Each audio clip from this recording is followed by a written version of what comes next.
Hi, I'm Daniel Andrews, owner and creator of the DAN Show, and welcome to my latest 2021 NFL mock draft video. Today, I'm going to break down the Washington football team and what they're going to do with the 19th pick in the 2021 NFL draft.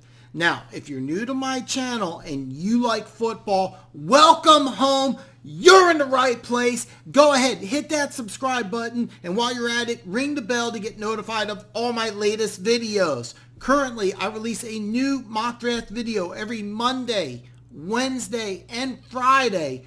Plus, every Friday night, 7 p.m. Central Standard Time, I go live right here on YouTube. Anything goes on the live stream. All your questions are answered.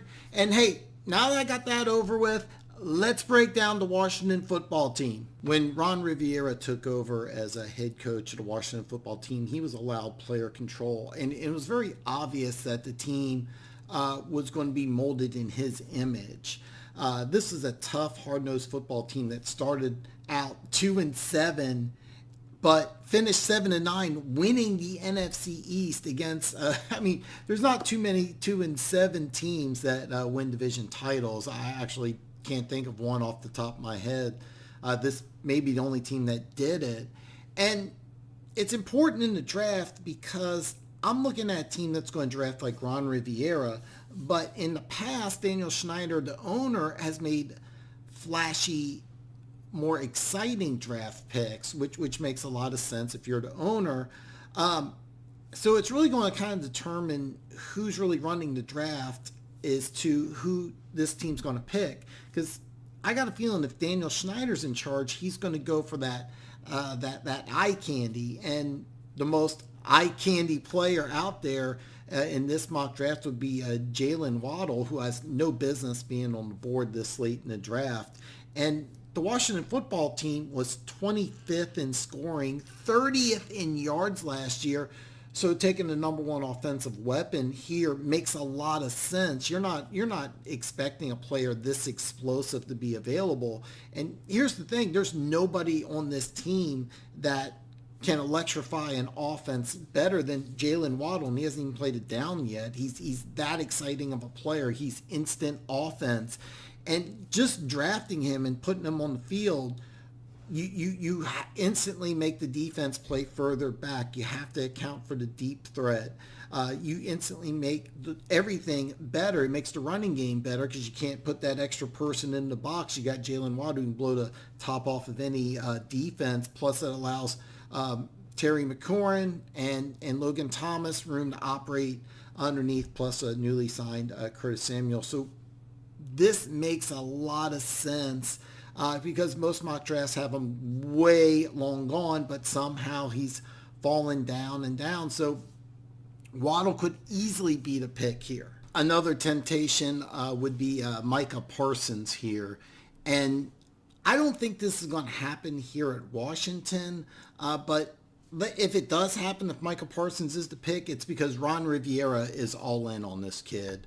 I think that the Washington football team will do a lot of research on him, and I think there's a good chance that they're going to talk to James Franklin. If James Franklin, the Penn State football coach, completely signs off on this kid and Ron Rivera loves him, that could easily be the pick. And this could be a lot of fun because this defense by NFL standards is pretty simplistic. I mean, you could really dumb this down into just see ball, get ball. And the best part is that a guy like Micah Parsons doesn't have to start day one. You could basically just put him on the field in situations you think he can thrive in and just make it to see ball, get ball. And the more he's comfortable and the more he develops, I mean, this is the guy who's probably the best pure athlete in the draft. So you could draft this guy here at 19. Guys like this usually are not available at 19, okay? If you're okay with the off-the-field issues, this could be a home run. They only do this if Ron Rivera is 100% in on the kid. Another pick is Caleb Farley. Now, Caleb Farley, some people think is the best corner in the draft, and this guy that can play inside, he can play outside. And what's interesting here is that you already have a corner in Kendall Fuller, one of my favorite players, who can play inside, outside. So you have the same level of versatility with those two players. The reason why I like Caleb Farley here is because corner is not a position of need. This is a guy that, hey, you know what? He's not ready to go week one. That's okay. You can bring him along slowly. You can start playing him in dime situations early on, maybe even nickel situations, because he can play inside despite his size.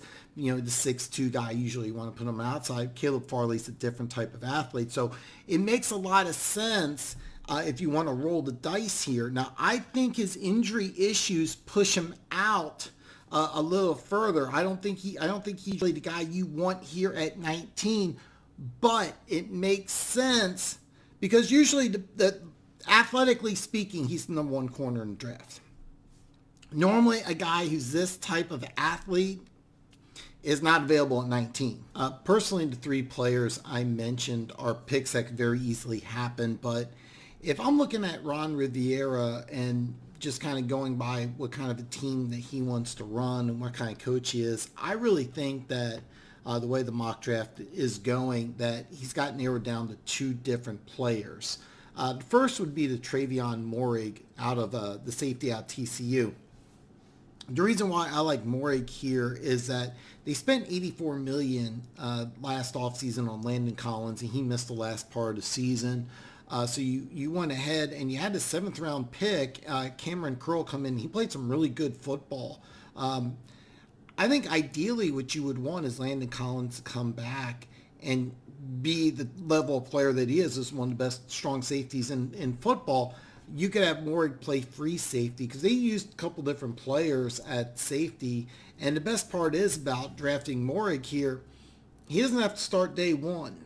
All right, you just kind of sprinkle them in the sub packages a little there. And then ideally what you want is you want Landon Collins to play strong safety, Moehrig to be your free safety. And you just you could actually flip-flop the two because they're athletic enough to go ahead and do that. So that's something I really like. Now, under Gary Patterson at TCU, Moehrig was asked to do a lot of different things. So I think he'd be really ready to step into an NFL defense because he was asked to do quite a bit in college. I think the transition's not going to be that much for him. I think he'll be able to step in and contribute right away, even though I don't think he's a day one starter. However, I'm going to go in a different direction. With the 19th pick in the 2021 NFL Draft, the Washington football team selects Alex Leatherwood, tackle out of Alabama. Here's the deal. Washington football team last year gave up 50 sacks. That has got to change. Now, part of it is quarterback play, okay? Part of it has to be blamed on the quarterbacks, but part of it also is due to the Trent Williams trade. All right, they were really hoping to bring Trent Williams back. They were hoping to get him to play left tackle. It didn't work, so you got some draft picks. Now you got to find his replacement. And you can choose from a lot of different tackles. But the reason why I like Leatherwood here is first off, he aced his pro day, okay? I don't think anybody had, as far as tackles are concerned, a better pro day.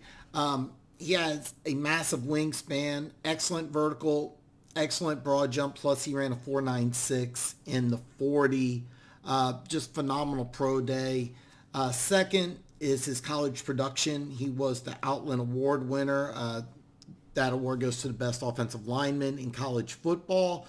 And then third is he graduated from Alabama. No college puts you in a better pro type situation than Alabama. You basically run a pro style offense versus a pro style defense. Against practice every day, you're going against future NFL players. The SEC has the top college football players in their conference year in and year out. And you also got to play in the SEC championship games and 2 college football playoff games en route to a national championship.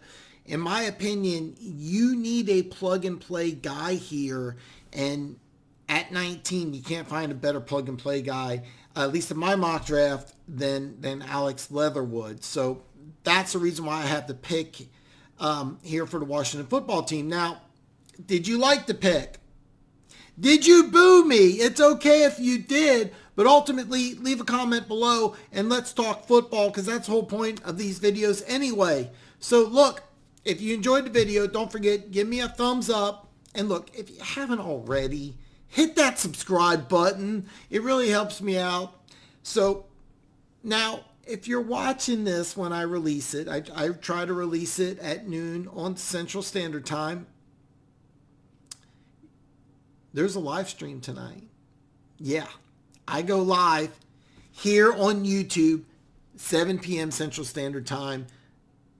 Join the live stream. It's going to be a good one. I'm going to have lots of fun. You should enjoy it. So look, I'm going to go live 7 p.m. Central Standard Time. I answer all your questions. So hey, I hope to see you tonight on the live stream. If not, I will see you on Monday as I break down the Chicago Bears. So hey, I'll see you later tonight.